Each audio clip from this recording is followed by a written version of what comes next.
السلام علیکم دوستو، میرا نام ہے حسین علی اور آپ لوگ اس وقت دیکھ رہے ہیں درویش پوائنٹ۔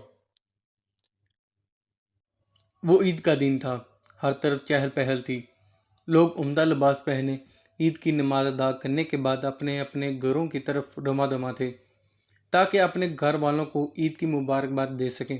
لیکن ایک نوجوان ایسا بھی تھا جس کے قدم اپنے گھر کی بجائے کسی اور سمت اٹھ رہے تھے۔ یہ بات نہیں تھی کہ وہ نوجوان اپنے گھر والوں سے خفا تھا یا اسے کسی دوست یا رشتہ دار سے ملنا تھا یا کسی تفریح کے لیے جانا تھا، بلکہ وہ نوجوان ایک بہت ہی بڑے عالم کے مقام پر جا کر رک گیا۔ نوجوان نے دروازے پر دستک دی اور اجازت ملنے پر اندر داخل ہو گیا۔ عالم نے نوجوان سے پوچھا، تم عید کی نماز پڑھ کر گھر نہیں گئے؟ نہیں، نوجوان نے جواب دیا۔ کچھ کھا لو؟ عالم نے کہا، جی نہیں، اس کی ضرورت نہیں۔ نوجوان نے کہا، پھر کیا ارادہ ہے؟ عالم نے پوچھا۔ حدیث بیان فرمائیے، نوجوان نے جواب دیا۔ بزرگ نے اس نوجوان کو کتاب لانے کا حکم دیا۔ نوجوان کتاب نکال کر لایا۔ بزرگ نے 40 حدیثیں بیان کی۔ نوجوان نے کہا، اور فرمائیے۔ یہی کافی ہے، بزرگ نے جواب دیا۔ اگر تم نے یہی حدیثیں یاد کر لیں تو تمہارا شمار حفاظ میں ہوگا۔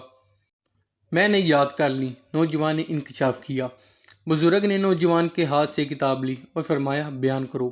نوجوان نے وہ تمام 40 حدیثیں لفظ بلفظ بیان کر دیں جو ابھی چند لمحے قبل بزرگ نے ان کے سامنے بیان کی تھیں۔ بزرگ کے لبوں کو جنبش ہوئی۔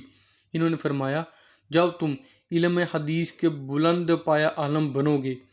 یہ نوجوان تھے مالک بن انس، جو آگے چل کے امام مالک کہلائے، اور وہ بزرگ تھے امام ابن الشہاب الزہری، جن سے علم کے حصوں کے لیے حضرت مالک رحمۃ اللہ علیہ نے یہ بھی گوارا نہ کیا کہ نماز عید کے بعد گھر چلے جائیں۔ خود امام مالک رحمۃ اللہ علیہ کے کہنے کے مطابق میں نے سوچا کہ آج ایسا دن ہے کہ امام ابن الشہاب فارغ ہوں گے، اس لیے ان کے پاس چلا گیا۔ علم دین حاصل کرنے کے لیے یہ شوق، جستجو، تڑپ اور لگن تھی جس نے امام مالک رحمۃ اللہ علیہ کو فقہ کے اماموں میں بلند مرتبے پر فائز کیا۔ آپ کی پوری زندگی ایک روشن مینار کی مانند ہے جس سے آنے والی نسلیں نور کی کرنیں لے کر اپنی سیرتوں کو منور کر سکتی ہیں۔ چلیں ٹھیک ہے دوستو، اللہ حافظ۔ انشاءاللہ العزیز ایسے ہی ایک نیو ویڈیو کے ساتھ حاضر ہوں گے دوبارہ۔